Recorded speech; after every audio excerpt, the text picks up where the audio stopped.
I'm a big advocate for risk. So I mean, I've been through hell because like I put all my eggs in one basket. Like some of my startups, I've lost everything.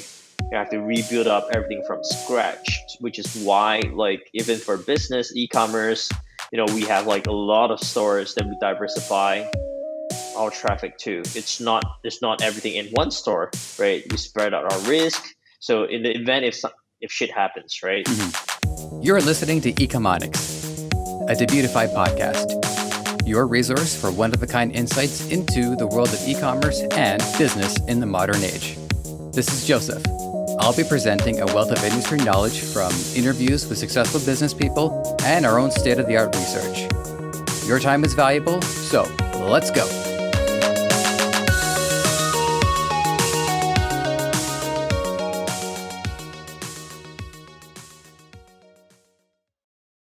Steve Tam, representing one half of the Super Tam brothers, shares a commonality with many of the legends we'll be talking about over the course of this series.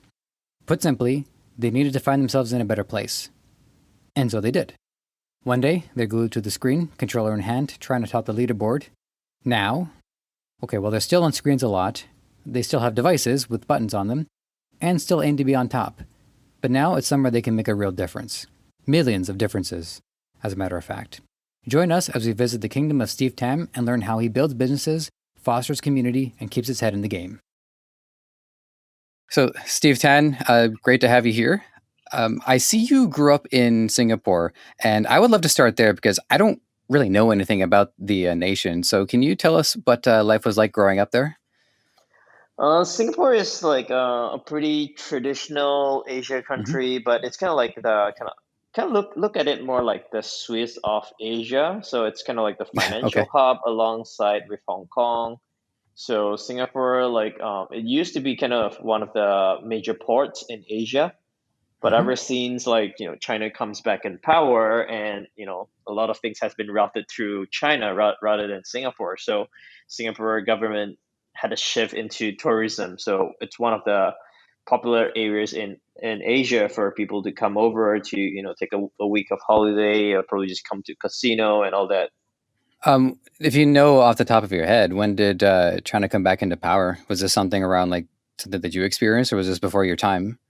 This was probably like when I was like, I would say 10, 15 years old. So I would say more into like taking back, because once their port started becoming better, people don't have to do the transit at Singapore. So they would do all the transit in China, Shanghai, or somewhere else. So it took away a lot of business for Singapore as one of the main ports across Asia. Mm-hmm. And what about the schooling system there? I'm not sure how much you know about how we have it in the West, but we have like our elementary system, grades 1 through 8. Each one takes a year. And high Mm-hmm. school is like a 4-year program. And then college, anything from like 6 weeks to 8 years, depending on how much permission you have to open up somebody else's body. Singapore used to be colonized by the British, Hmm. so which is why Singapore is very British in terms of like the education, and a lot of things. It's following how the British worked. So kind of like our education is from like primary one to primary six, 4 years of secondary school, 2 to 3 years of high school, then college. So I wouldn't say it's very different compared to the US. Hmm. Well, see, I didn't even know that it was colonized. It's a little bit good a crash course for me. But let's we'll move on to that. I have a feeling that we might end up bringing it up in bits and pieces here or there as we go. One of the things I learned about you is that you have a close working relationship alongside your brother Evan. So I'd like to know more about the dynamic between the two of you and how you guys work together. So Evan runs like the operation side of things. He manages our e-commerce business. So as we have like multiple different businesses, Evan kind of like run the entire operations for our e-commerce business. And while I focus more on the strategic and planning and expansion and growth side of things. And as you guys were working together throughout, how long have you guys been working together exactly? Oh, probably like 10 years. 10 years. And has your have your roles changed and evolved over time, or have you guys basically found your fit together and have been able to stick to it all that time? Yeah, I think more or less it has been always the same because Evan started helping me out, while he was studying. So a lot of things I'm guiding him in terms of like, what he should be doing or how he should be helping out. But now, like, I mean, across the years, he has learned his skill sets well, and now he's being able to lead an entire company himself. So it's kind of like been a really great help to the business. According to your profile on Forbes, your skill set is e-commerce, digital marketing, and growth hacking. On our show, we do have some grasp on the first two, but I'd like to know more about growth hacking. So, how would you define a growth hack, and do you apply it to your e-commerce business?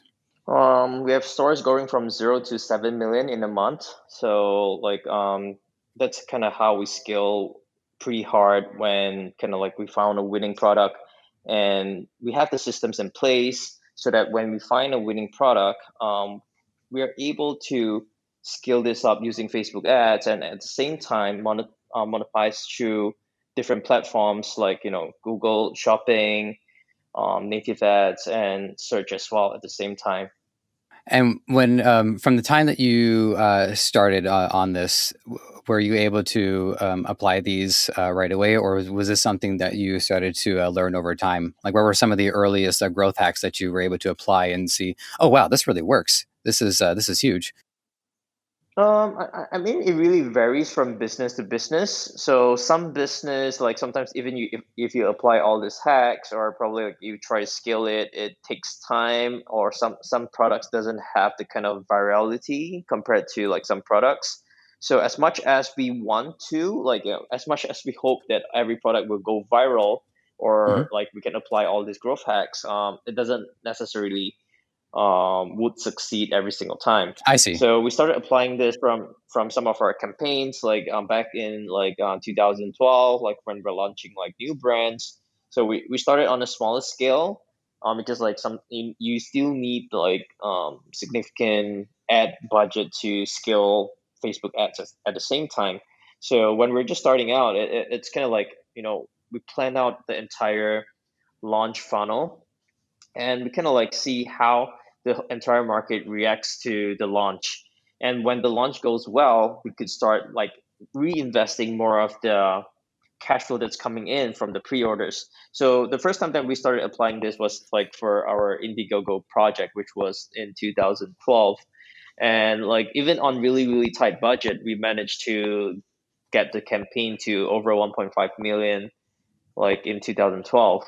So that was when we started realizing that like there's definitely things that we could apply to increase the chances of the product going viral, or increase the chances of this product like getting more exposure, getting more people share, and so on and so forth.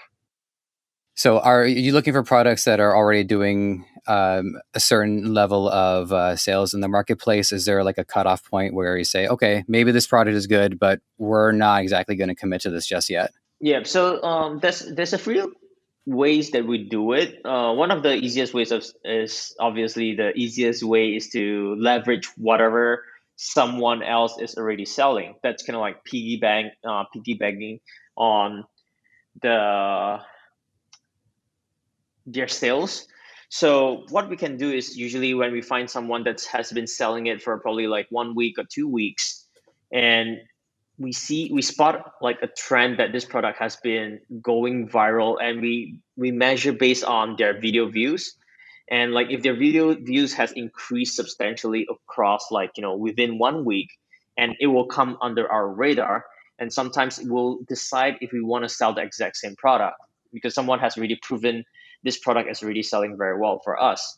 But long story short, usually the biggest sellers comes from our internal own finds, because usually when someone is already selling, 1 week is still okay, but sometimes it's if you find it on the second or third week, someone has already probably been selling it for so long, and when you come on board, you might have only breadcrumbs left because someone they have really Hmm. been milking this product for already like 2 3 weeks, and depending on how much budget that they have been investing into this product, they probably have already saturated this product in a short span of 2 3 weeks, and that usually happens very quickly because a lot of like drop shippers, when they see a winning product, all of them would jump on board. So market saturation would happen very very quickly if it's like a common product. Hmm. Yeah, and I mean, know that my family we order quite a number of things online, so there are quite a lot of products that you buy it once, and it's probably going to be that one product for a long time. Like my mom, she just bought like one of those mini room air conditioners. I have like once the first wave of those is sold, it's getting in on it. Would be like, hey, you know that small air conditioning thing you've got? Here's another. Yeah, Yeah, yeah. So I understand. Yeah. yeah. So, on one of your Forbes articles, you say with great transparency that some of your projects weren't home runs, and but some were. I want to give you the decision to tell us about which of your endeavors didn't work and what happened with them. So one of the startups that we did, it was like a consumer electronic product, and we we came from like the previous startup doing the same consumer electronics product, kind of like similar project range, but like we did all the branding, and we just we really didn't innovate a lot. So we're kind of like modeling on a winning product that's already in the market for probably like about a year. So there's probably like 5 to 6 competitors on the market that has been in the market for quite a while. So we thought that this would be a big winner because like there's so many people selling very well, and Hmm. the market leader is selling for $30. So we thought at selling it at $15, we would actually gain a lot of market share. But there was kind of like naive of me because like I was pretty new. I thought like just doing the branding really well, undercutting the first person in the market would actually gain us like pretty good market share. We actually sold like probably like 5,000 units, and after which we had pretty much very big difficulty in pushing the product because like the competitors started spotting us selling at that price, and they started lowering their price to match our selling price. So that didn't give us any advantage anymore, and people would still prefer to buy from them because like they have already like huge coverage in terms of like your branding and like compatibility, and we're just starting out. So it was really really hard for us to continue like that project because like we're facing our competitor matching our price if not lower when they're buying in bulk like or in bundle. So long story short, we have to wrap up the company because like we weren't competitive enough to continue that startup. Yeah. Right. Yeah, it can be hard to find an edge in there because they've got the customer loyalty, they've got the ability to buy, like you said, in a greater quantity. When in terms of your branding, though, what did you do to set your brand up at that project? So we started from scratch. We started with designing the logos, the brand identity, the brand guidelines. Then we started designing on the packaging. From there on, we scaled up to like all the other channels from social media, and it took us quite a while because we really want to focus on the user experience from our design standpoint. So because it was like kind of like a consumer electronic that connects to your phone through through an app, and from there we could actually search for products that's actually so it's actually a consumer electronic product that Mhm. helps you find your lost stuff. So you could attach it, yeah, Oh, attach I've it to seen your those. keychains, yeah, keychains or your wallet or whatsoever. So it took us quite a while because we really want to go for perfection in terms of like usability standpoint, but I think we didn't get like we weren't careful enough because we care so much about usability, but we didn't focus enough on making sure that this the selling point is very competitive, or like we have like or we're spending enough time to invest the right amount of time into marketing. So I think that was one of the big flops that we actually did, which is why subsequent projects we started to go into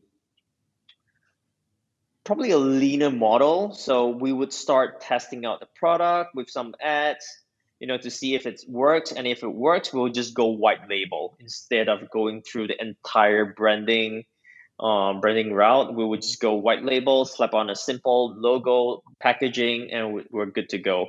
And when that really goes well, then we'll consider going like the full brand route. It sounds you're describing you're describing a mistake that I'm probably going to make, because as I'm doing as I'm learning the e-commerce, and I'm interviewing people such as yourself, and I'm also like doing scripting and researching for solo content. And what I'm picturing in my head is that there's an eagerness to, I think, have a lot of like personality and a lot of expression in the store. Focus on the aesthetic and the experience that I want people to have. Where it sounds like, yeah, that's maybe you should hold off on that. Make sure that everything is running efficiently first, and then you can start to add a little bit more of that additional flair to continue to attract attention. I think it's more about whether the company is going to be able to survive. Is there any like cash flow coming in? I think that's kind of like what we weren't able to realize, because we thought like, oh, when we design this product, when it has beautiful branding, when it has great UI, great app, great design, sales is going to come. But usually that's not the case, right? So I Mhm. think we learned it the hard way, going through like closing down the company. And yeah, I think which is why nowadays we will really focus on sales. Then we'll start like putting in different efforts in terms of different parts of the product. And with this product, was this something that you were drop shipping, or was this something that you would actually purchase yourself and then try to sell? Yeah, we have to stock everything, because like which is why I really don't like to touch electronics nowadays, because like we try Hmm. to like do our R&D ourselves. So that means that you have to stock a significant amount of like chips and all the CPUs and all kind of stuff, like electronic parts. But if you buy like an existing product in the market, it's so much easier. It's so much easier to white label and to slap on something that's already in the market. But that also means that any other competitors or any other people could get the exact same product and do the same thing. So we're taking higher risk to ensure that like going through the research and development route. But that Hmm. also means if it goes well, it's great. But if it goes south, you're gonna lose a lot of money. Well, you can count on me to definitely be reviewing this too, possibly several times over. Uh, all right, let's go to this next question. This one's going to be a bit of a break from the e-commerce stuff. It's not too far off the mark, but this is one thing that I wanted to know more about. Is what do you do to stay on top of current trends and news, and what are your sources of information? We do have like a tight knitted group of like high level entrepreneurs that's doing like brands, drop shipping, Amazon. So we get together like very frequently to everyone goes through like kind of like a round table. So everyone will share what have they been doing, what are some things that they think are working for them.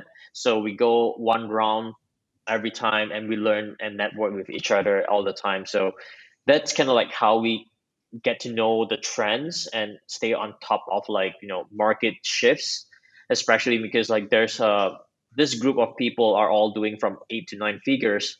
So hearing from them is definitely the fastest way to get the understanding on all the different markets. Like doesn't matter if it's drop shipping, doesn't matter if it's Amazon, it's all like we could understand the whole trend or the whole shift in the whole industry. So I think that's the best way, and I highly suggest people get into small groups of mastermind, like-minded people to share like closed door secrets or closed door strategies among themselves. Now, is this the e-commerce elites mastermind community that you're talking about? No, this Okay. is private. Like, yeah, this is private. E-commerce elite mastermind has like 100,000 people. It's not Okay. like possible to Have a round table with that many people. yeah, probably Yeah. take 10 years. Yeah. I mean, I suppose I would have thought like subgroups within that, whereas that's like the main collective. But we'll get to that because I do want to know more about that as well. Hmm. So I read from your Yahoo Finance article, you have a whole e-commerce ecosystem, fulfillment, agencies, software, education. Yep. Um, I'd like to get a sense of how your operation is structured and what does the average day look like for you in trying to manage these companies? It's pretty simple for me because I manage my CEOs. So even technically I have like 20 companies, but I only manage 20 CEOs. So Oh, my I see. typical, yeah. So I don't do like the day to day, the nitty gritty groundwork. I don't do my media buying myself. My typical day is mostly meetings across different companies. Sometimes the only time I have to really do the dirty work myself is usually like finance or banking work, whereby like opening new accounts or setting up new companies. That's usually when that's gonna take like some of my time, but usually like expand time with different companies across like the week. So I'll probably have like company ABC like across Monday. I'll do it the rest on Tuesday, Wednesday, so and so forth. But I'll usually keep some time for me to do strategic discussion and brainstorming with the executives to see how we could scale the business to probably the next level. hmm Has have things ever get to a point where you do have to get a little bit more hands on, just in case something needs a little bit of your personal touch? Yeah, for sure. So the reason why we spread ourselves into so many different industries is kind of like one of the main reasons is diversification. Like at any point of time, let's say if dropshipping died, or probably my entire e-commerce business just went away, like within 24 hours, you know, I'm still going to be pretty comfortable because like my risk is very diverse. I have softwares and all that. But like for example, like if sometimes we will come across like a home run, like for we didn't know that this project is going to do well, so we probably put in very minimal resources, or probably I didn't really get myself involved a lot. I probably just get my managers or my VPs involved in a particular project. And when the project is growing so fast, usually they will be backlogged with hires, with manpower. So that's kind of like the time where I need to kind of like step in and kind of help them out more, give them more advice, or probably like see, hey, bring on some resources from my other companies to help them out first, so that they could ensure a smooth growth, rather than like everything comes to a complete stop because we don't have enough manpower, we don't have the systems in place, we don't hmm have a consultant in place to help um, streamline things. Because like even though some of the resources are mine, they are still like pretty backlogged because there's like a few companies that some of my VPs are overlooking across different companies.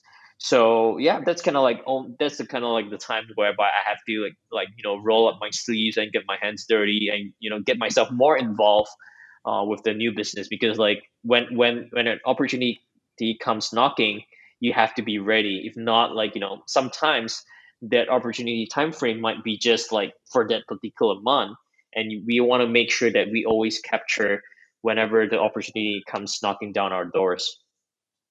Right, and as you were saying earlier, sometimes you have a very limited window to act on these before somebody else takes hold of the market, whether that's a product or if that's a service that somebody else can effectively distribute out into the market. And this actually leads me into another part of it, because so you're talking about diversification and how if one thing doesn't go particularly well, you do have other platforms and other things that you have to fall back on, and some of it increases personal investment, obviously increases financial investment, and it just keeps you more locked into the industry at large. Now, do you also apply this to stores in particular, as well as your business in its entirety? Yep. I'm a big advocate for risk. So I mean, I've been through hell because like I put all my eggs in one basket. Like some of my startups, I've lost everything, You have to rebuild up everything from scratch, which is why like even for business e-commerce, we have like a lot of stores that we diversify our traffic to. It's not everything in one store, right? We spread out our risk. So in the event if shit happens, right? Mhm. Not all is gonna take the damage. So a few of them is gonna die. That's normal. We just move on. So even we apply this for all our business, regardless it's Facebook ads. We have like so many Facebook business managers, different accounts, for different pages for different stores.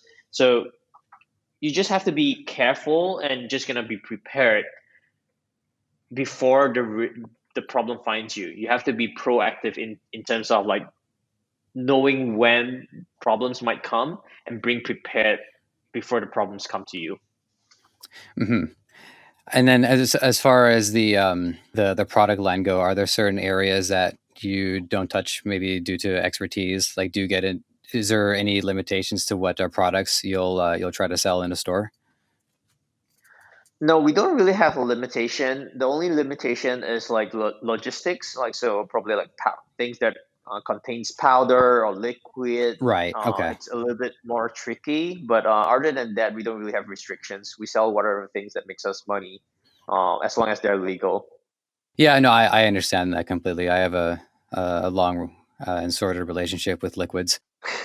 Okay.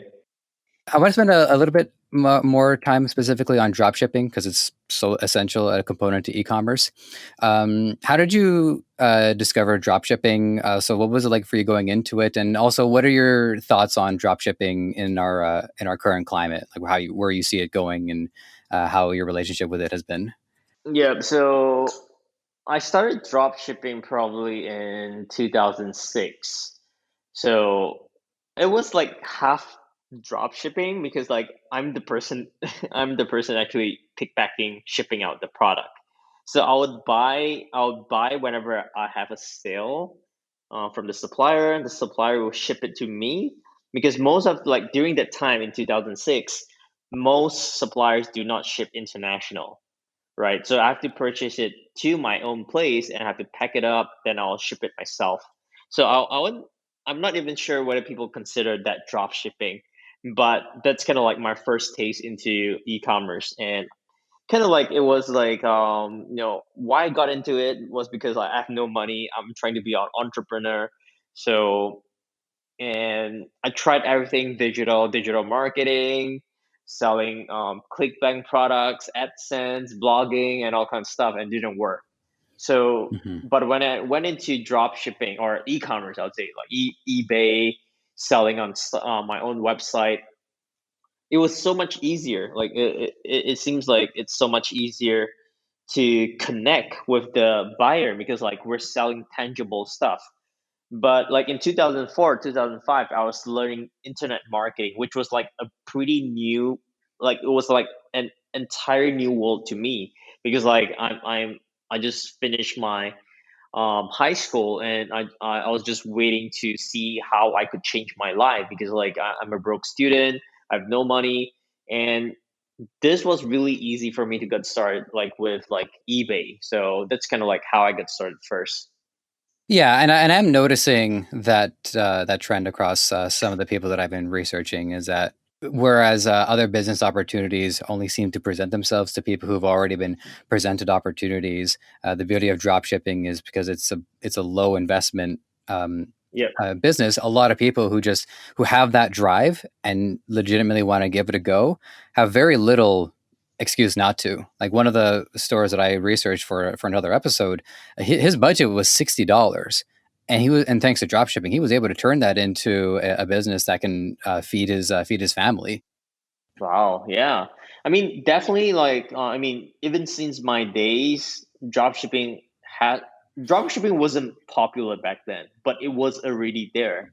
The last few years for dropshipping has been critical because like it can expose a lot of more people that they could get started with e-commerce without a lot of money because like the traditional way of doing e-commerce that you have to stock your inventory, it's kind of like what I've done in my past startups, right? You have to invest a lot of money and chances are it might not work because you're just a dumbass, like, new entrepreneur that doesn't know what he's doing, and all I know is I think that my product is going to sell very well, but truth is nobody wants your product, and you're stuck with like probably 50 to $100,000 worth of inventory, and that's your entire cash flow. So a few of my business failed because of overstock inventory, and it killed my cash flow.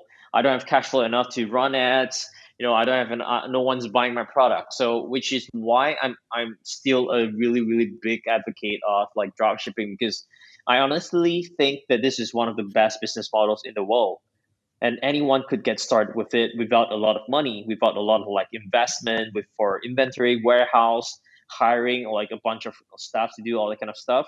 And if one product doesn't work, you have like thousands and hundreds of thousands of different products that you could play around with without risk, which is why like I think dropshipping is going to be here to stay. But the Mhm. entire business model needs to take a little bit shift, because there's so many different kind of like people jumping on board. When you have like a bunch of people coming onto the same market, you're going to attract like authentic sellers and scammers. So scammers are those people that spoils it for everybody. Like, they collect the money, they don't ship the product, or if they don't, if they ship the product, they probably ship something crap, or they like, they ship something that's totally irrelevant to the product that you have bought. So these are the people that spoil the entire like drop shipping for people, and which is why sometimes drop shipping gets a pretty bad name, that the product quality is crap. But if there's some big companies that are still doing drop shipping, but their entire ecosystem is a little bit different. And I think for like small business owners like us, we could kind of like model what these guys are doing, right? They work with like really good suppliers in China, or they probably or what they could do is they work with like local logistics, right? Or probably they could import the products, a small amount of product into US or wherever they're selling most, and Mhm. they could keep majority of the inventory in probably China.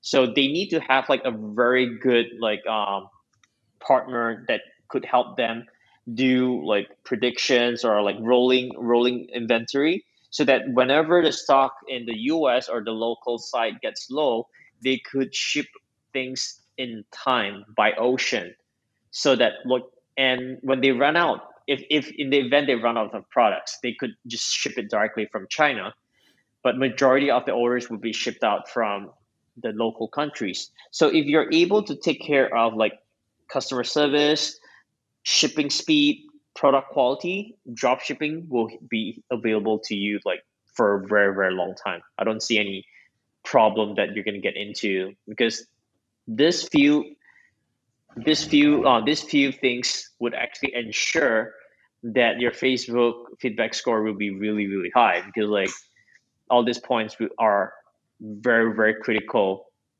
to running your Facebook business. Right. Yeah, I mean, I can tell you that since we were, locked inside of our house, as was the law, we, I've been ordering stuff online prior to COVID-19, but my family definitely picked up the frequency of orders, and I've seen I've had stuff delivered. The branding was great, packaging was great, and I felt very comfortable with the company. But I've also had a product. It was like a hands-free bracket where you can put your tablet into it, and then you can move it around. It never showed up. It ended up getting delivered to somebody in another province, and then I go to the website to try to find out what happened, and the website went down. So there are people that are giving it a bad name for sure, but there are people that are doing the right thing as well. Yeah, for sure. I mean, the e-commerce market's so big, right? There's definitely going to be bad apples that going to destroy it for everybody. Yeah, and there's bad apples in all businesses. So Yep. it's nothing unique to drop shipping. All right, let's switch gears. I want to talk a little bit about some of the community aspect of what you're up to. I'd love to know more about the e-commerce summit and tell me how these got going, and given the current circumstances, what the situation is looking like now. So we launched our e-commerce world summit a couple of years ago, and we kind of get had a really great response for about 1,000 people flying from all around the world, joining us in Singapore. a lot of people haven't been to Singapore like yourself, and they were Hmm. like very surprised that like there's actually such a small country in Asia that's like kind of like Switzerland in a sense, the a safe spot and very very centralized financial banking systems in Asia. So we started off kind of like as a hobby. We got to attract 1,000 people that paying customers coming to Singapore all through our community at e-commerce elites mastermind. So that kind of like got us interested in sharing more value across like events, offline events, online communities, seminars, workshops, and all that kind of stuff. And it was very fulfilling because like we have seen a lot of people change. We have seen a lot of people change their lives. With our free content from through our paid workshops, masterminds, and all that kind of stuff, and which was why resulted us in pursuing an education business as well. Yeah, and I also think that because so much of the business is conducted online and virtually, uh, people don't get the opportunity to meet face to face, and there's a lot of value to Yeah, just being able to see people and experience people in person. I miss that, definitely. that's for sure. Yeah, I mean, like, one of the big changes that we encounter is like we have to shift all our lessons online, and it's a shame because like we really enjoy the face-to-face interaction, with the students, and a lot of people wanted to come to like the live events, but it's still in a very tricky situation right now because the Singapore government just recently unlocked the country because like there was some huge surge in COVID cases locally, and they are very very careful in terms of like education providers like us doing big events like a couple of hundred people. They are not allowing it so far, so we don't really want to wait till when they could allow us to do it. We're just gonna do it online in the meantime until the whole world comes to like a good state whereby we could start conducting our face-to-face masterminds and meetups, and that will be kind of like what we're looking forward to. Okay, great. And you've already brought up the masterminds, and we've alluded to it so far. So let's get right to that. Tell us about the e-commerce leads mastermind and how the community functions, how it got started, and what's its mission. Yeah, so I don't even know how many years has it been like since we created the group.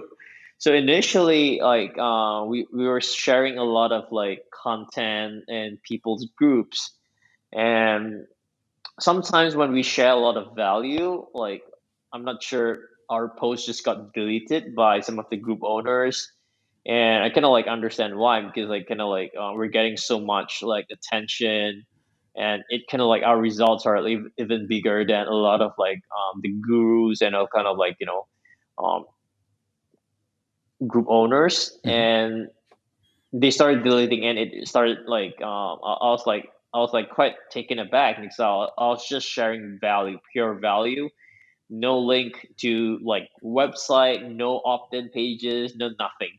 It's just pure value, and I just got deleted. So, and a lot of people started messaging me every single day, like, "Hey, Steve, could you like share this? Could you share that?" I was like, "Oh, okay." Like, and I started replying like 10 messages, 20 messages, 100 messages, few hundred messages per day, and I kind of thought, this has to stop, right? I have a business to run, and this couldn't like I couldn't function if I had to reply to so many messages every single day. Mhm. So my friends suggested like, hey Steve, probably like just create a small group of people, like honestly like a mastermind, probably like 100 people in it where everyone could share it. But like it kind of got out of hand where we started sharing a lot of value in a small group, and people started adding people after people, and we went to like I think from like 0 to 10,000 members. I think it only took us like less than like 30 days, and it just scaled from there. And now we're over like 100,000 people in the community. That's actually that's funny to me, just because it's pretty similar to how you're able to scale business operations in a short amount of time elsewhere. So it's funny to me that the same thing happens within your Facebook community page as well. It must be something that you're doing across all of these that just seems to work. Oh, for to be honest, right? Like for our personal branding and like the Facebook group, honestly, we haven't. I mean, we know we need to be putting more resources, more attention to it, but honestly, we haven't even been like, taking care of it across these years. It's more like a site. It's more like our hobby. It's more like Sure. kind of like our go-to spot to kind of like, like meet new people, meet new friends. And I'm really thankful to the group because like that resulted me in all my potential, all my businesses that I have right now. Because like I've met a lot of people, good people, bad people, really bad people as well from the group. And but I'm thankful because it allowed me to get involved in a lot more different businesses rather than just only e-commerce myself, because Right. e-commerce like logistics, e-commerce software, even though they're all in the same e-commerce niche, but it expands my whole ecosystem. So when we just got started, like when we're crushing it with our e-commerce business, I kind of had a dream that I wanted to had a more robust ecosystem, whereby like every component in the ecosystem would be like trusted, validated companies that I personally use or invest or acquire to be in part of our ecosystem, whereby we could share openly with like our community or myself or my business partners. And I'm I really like the synergy between different companies. Like for example, my partner A company with partner C company Hmm. have like good synergies and they could add value to each other. So that's kind of like my dream that I had like a couple of years ago. And I'm proud to say like, I'm taking baby steps across like, every year, acquiring or investing in like good companies that I believe can really help take e-commerce business owners to the next level. Well, and then fundamentally across all of it, it comes back to value because you're providing value. That's just its own way to influence others. And so, yeah, Yeah. that's great to hear.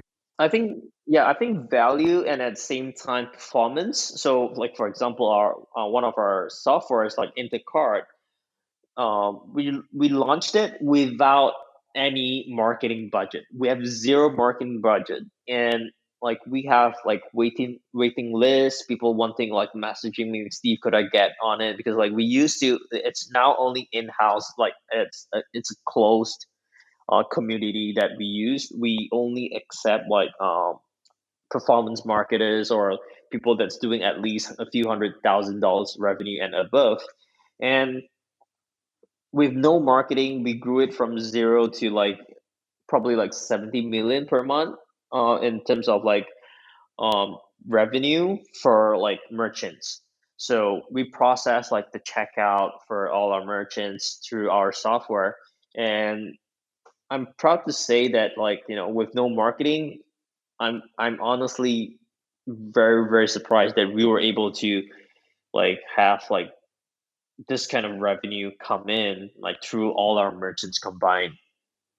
Hmm. And you were mentioning a little bit about how you did expect to see some revenue there, which does remind me of something that I saw on your Instagram page. Is that you do the investing. If you're willing to make I just want to make sure I got this right. If you're willing to make a Yeah. sizable investment into a company, you anticipate it'll hit 10 million in sales. So Mm-hmm. what do you expect to see in a business before you commit to investing? Definitely. First is the founder. The founder's mindset. How hungry is the founder? I get a lot of deal flows coming my way. A lot of them are like just time wasters, right? People just come to like they just want to get on a call with me. They just want to ask for advice, free advice, and all kinds of stuff. So like right now, what we two things. One is the founder. Second is the project or the idea, or like the business itself. So if we feel that this business has like a big or we feel if this business has a big enough niche, or if we come in we are confident that we could double, triple, or quadruple the business, then it would be a good fit for us, because we would never want to get involved with companies or businesses that, if the founder bring us on board, he's going to sacrifice like some significant amount of equity, right? So we would never consider companies that when we come in, we would not be able to add value or like, greatly increase their profitability or revenue. Okay, that's a great answer to that question. Last couple of ones I got for you. This is some personal development stuff. So I read from the backstory for both you and Evan that you guys, you weren't always these amazing, prolific members of the e-commerce world. You were doing quite a lot of gaming. Now, I still do. I still do quite a lot of gaming, and I think when you balance it, it can be a valuable part of life. I guess it does depend on the game. For me, it hones a competitive edge, keeps my reaction time high. Did you guys pick up anything positive from your gaming experience? Anything to carry over into Of business that actually course. helped? Of course, 100%. So I used to be like a crazy gamer, right? I'll game for like 48 to 72 hours non-stop, non-sleep, no sleep at all. But the reason why I'm doing that is because I want to be the top player in the server. So I'm really, really Mhm. competitive, right? I really want to have the best armors, the best weapons, all that kind of stuff on the server. And I think my mom has like a big impact on me. So I kind of had my first epiphany in my life, because we were going through a really hard time, and kind of like my mom sacrificed a lot of things for us, and I was just addicted to gaming nonstop. And worst of all, I even got my brother involved in this whole gaming stuff. So I was rotating shift with him. I was playing like 10 a.m. to 10 p.m., right? And he was playing 10 p.m. to 10 a.m., 24 hours, like, nonstop during school holidays. So my mom was really, really disappointed. And like, I think she kind of like had enough. So like she told me like, hey, like, if you're so competitive, like on the virtual, right? Why don't you be like so super competitive in the real world and be like a good person, or be a useful person, because like I don't see any future in you or your brother right now. So that was shared to me at like one of like my mom's lowest point in time in life, and kind of like that kind of woke me up, and I was like, yeah, man, like, why am I like trying to be the top player in a server, right? I should be someone better, or like, a good businessman running like multiple business and being successful in life, like rather than being like, a keyboard warrior, just training his character away, hidden in small dark room. And I don't want to Mhm. be that person anymore. So, and that actually forced me into like internet marketing, because I was still a broke student even though I had my epiphany in my life, right? And I started looking into how to make money online, Google, and that kind of stuff, and like, doing all the digital marketing, internet marketing, blogs and all that. Didn't work out for me, but it kind of gave me the confidence that, yeah, I believe in that this is going to work. And I'm very grateful even till this day that, I've been involved in this industry. I've been exposed to internet marketing, e-commerce, and all this kind of digital stuff at such an early stage in my life, because like, nowadays people are like, oh my god, if I know this like 10 years ago, that would be like, that would be so helpful. Mhm. But for me, like, I still count it as a blessing that, I was forced to, pick up a skill set at my early days in my life. And it led me to a lot of opportunities that, I got involved, I lost my money, I met a lot of bad partners, and kind of like hone my skills to kind of like spot bullshit from like a mile away, and kind of like to kind of differentiate good partners from bad partners. and and I've learned through all these partnerships to kind of like really value and appreciate people that made an impact in your life, or people that wants to really give you the helping hand and sharing and advising you how you could like, grow in your business. Because like, I mean, we have taught so many students like across like be it in the group, be it in like the trainings and all that kind of stuff. Like people come and go, and it's sad Hmm. because like people feel that like, oh, because they watch like Steve courses, and yeah, then they became successful, they'll just forget you. But like for us, like they're still like really really close friends with us, because these are the people that you really need to hold closely in your life. And having all these people that really cares about you and have um you know willing to share things or share like business strategies with you, you're going to be able to grow so much faster compared to doing everything yourself, or compared to like not Hmm. sharing or not having like a tight mastermind community that you're openly able to share all these things. Will make a really really big difference. So I really kind of like, I think the big difference that I see was, I had like a really good bunch of friends that I really call my brothers and all that. Everyone's very willing to share like ecom knowledge, be ecom or whichever like opportunities that come across. And that was like kind of like, I would say, one of my big turning points in my life as well, because like I've learned so much from them. I've learned so much like new stuff and probably business opportunities through like just engaging and just networking with them and just learning from them. Wow, that's amazing. I got to tell you, I wasn't. I never know what answer I'm going to get to the question. That's why it's a question. But that was impressive. Thank you. You're welcome. So I got one more for you, and it does tie into what I've just asked. This one is going to be very based on present tense. So one thing that you've talked about is that everyone has a self-limiting tendency uh, that theoretically prevents us from disappointment and failure. So I'm curious if you've got any ones that you're currently trying to overcome. But I want to admit one of my own, just in good faith. The one that I'm dealing with right now is my dopamine consumption. It didn't really occur to me until I learned what a dopamine addiction even is, just like a year and a half ago, which is just that constant checking our phone for updates on Facebook, or opening up my Clash of Clans briefly just to check on my village. And before I know it, I've lost Mhm. 30 minutes. Before I know it, I've lost 40 minutes. I'll be in bed, and I'll be like, oh my goodness, I woke up and it's been 30 minutes. I got to interview Steve. So like these things, they come up, and it's something that I'm trying to deal with. I'm curious what you're working on right now, and what's your strategy to get past it. Yeah, for sure. Right now, I would say I'm pretty disciplined, right? I love using TikTok, right? The China version, because like it has a lot of crap on it, funny stuff. So I only use it on the weekends. Like when I really want to Mm, distress, it's kind of like my go-to distress thing tool to kind of like really not do anything and just like slouch on my sofa, just watching random crap like that's on it, right? So I used to like do it often, but I kind of find it's like quite addictive, right? Just doing nothing. I could spend hours on the app at any one go, yeah. right? But nowadays I only do it on a weekend. So I recently kind of like, I really wanted to change my lifestyle a little bit.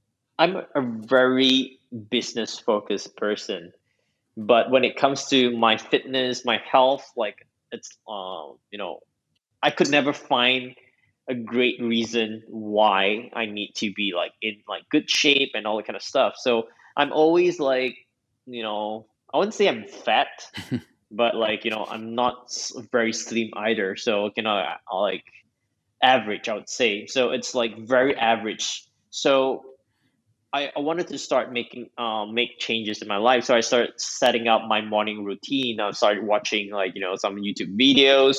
I started making up like checklists that I want to like start making small changes in my life. And so far so good. I've been on this like new lifestyle for like, well, probably close to a few months now.